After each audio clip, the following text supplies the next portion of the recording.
again to my YouTube channel. I appreciate you all for always watching my videos, and to my old subscribers I say thank you, and to my new subscribers you are highly welcome and I appreciate you too. Today's tutorial is on this beautiful blouse you're seeing on your screen, and the tutorial is going to be in two parts. The first part is on the pattern drafting, while the second part is on the full sewing, and I hope you enjoyed the video. Let's get started. So these are the materials needed for this tutorial. These are the measurements we'll be needing. These videos will also be useful in this tutorial. Kindly check them on my YouTube channel. So as you can see, I have drafted my basic bodice. We have the shoulder line, we have the chest line, the bust, the under bust, and the waist. Sometimes I call it a half length. I also drafted my neckline, which is about 4 inches wide and 3.5 inches deep. You can decide the neck design you want, it's totally up to you. I will be transferring my measurements now. Mind you, the paper is folded into 4, so you will need to divide your actual measurement by 4. So we have 10 inches for the bust, 8.5 inches for under bust, and 9 inches for the waist. The next thing to do now is to get another neckline, which is going to be our yoke, and I came down by 6.5 inches. Draw that line. You will need your bust span measurements. Mine is 4 inches plus half inch, making 4.5 inches. The half inch is for joining, so you also draw that straight line down. Next is to get the cup size, which is round bust minus round under bust divided by 2. Whatever you get, you also divide it by 2. Then you mark each on both sides. Mark 1 inch above and below the bust line. Then you connect like so.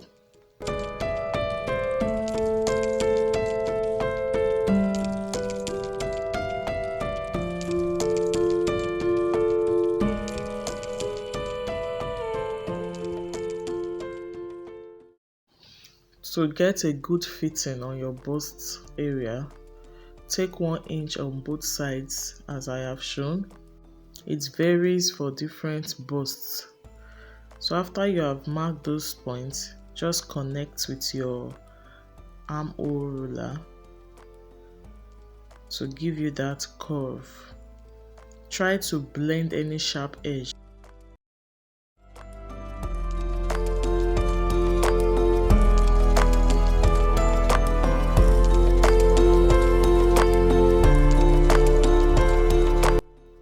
The yoke now. You are going to be extending that line, because on that line we'll be transferring the dart measurements we marked out earlier. So from what we have there, we have 2 inches, so we'll transfer the 2 inches to that line. We are also transferring that half inch and the 3 inches like so. Then on the waistline too, you also transfer your 3 inches. After doing this, you then put your normal seam allowance. For me, I use 2 inches all the way down.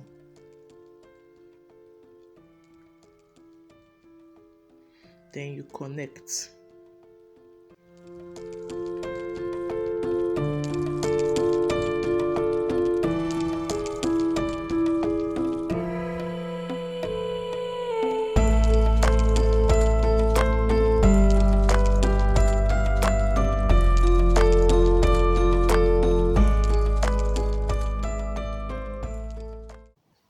are going to be cutting out now. Please, when transferring on your fabric, add ½ inch to the yoke. This is to join it to the main body of the blouse. Then on the main body, you add extra 1 inch. The reason for this is in case you are adding a lining to your lower part, you will need to add 1 inch, ½ inch for the turning and ½ inch for the joining to the yoke.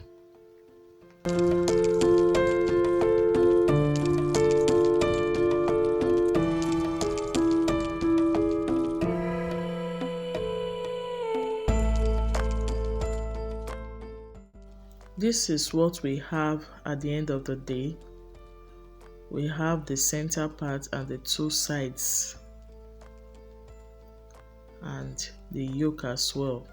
So this is the front bodies. I will be taping them together now and we'll be attaching it to another paper that will serve as the waistline, which will later be transformed into a basque waistline. So that's it there. I just attached another paper below it. Then with this, we'll be drafting our new waistline. We'll be taking our measurement again. Mind you, 6½ inches is out because of the yoke we cut out. So we'll take our measurement from 6½ inches. Then mark out the full length of the blouse. For me, I used 26 inches. I left about 1 inch for joining. So from that point, just draw a straight line down to the folded part of the paper. So that will serve as our new waistline. Now to get the back part of the blouse, as you can see, I've also drafted the back bodies and also removed the zip bulge. This time around, I'll just be going down by 1 inch on the neck. There is no yoke at the back of the blouse. Then I have about 2 inches zipper allowance. You would also be transferring the body measurements again, just as we did on the front bodies.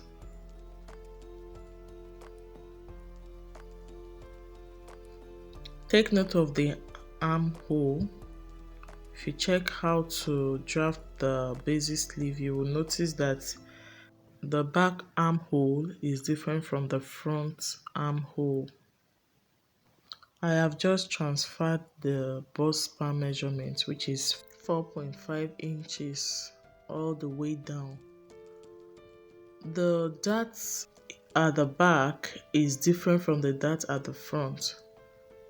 I'll be taking ½ inch on both sides of the waistline, then connect to the bust line. Again, I'll be replacing my darts and also adding my seam allowance. Remember, I used 2 inches as my seam allowance on the front bodies. So I also used 2 inches on the back bodies as well. Then you connect. What I'll be doing next now is to place the front bodies on the back bodies as shown and align it properly. To make it easy, just tape it like this. Then you mark out the line, that basque waistline. Then you cut out.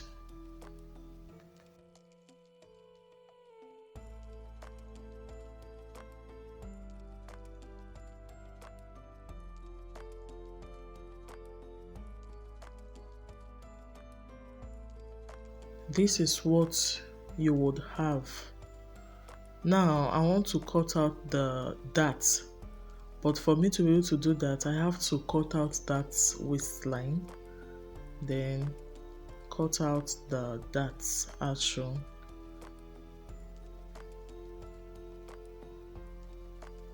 After which I would tape together, then tape it to that part we cut out before.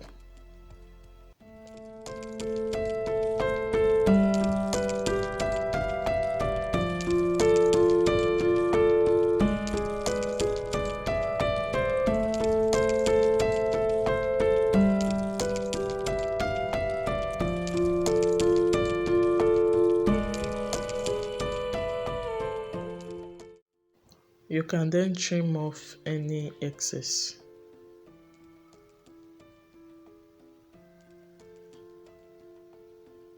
So this is what we have now, both for the front and the back bodies.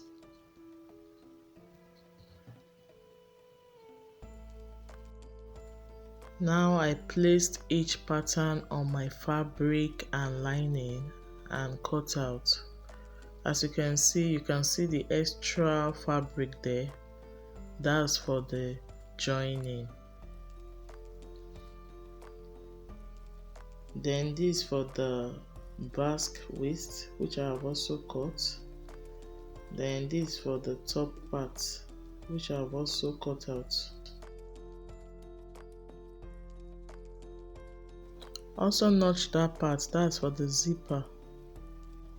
Attach your fusible interfacing to your fabric so you can trim out the excess interfacing. I also cut out the breast parts. If you notice, you will see that I left extra ½ inch by the side of the breast pad and 1 inch on the top of the breast pad. The reason is I'll be using the ½ inch to join it horizontally, and for the upper part I'll be using ½ inch to join the lining to the lower part. Then the extra ½ inch is to join it to the yoke. I hope you understand. So now I have joined it.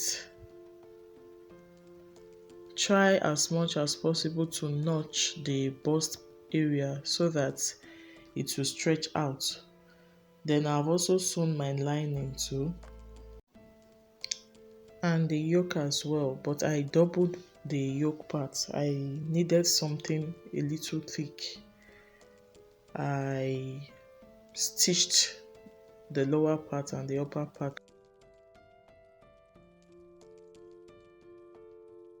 The next thing I did was to sew the bias around the neck of the yoke.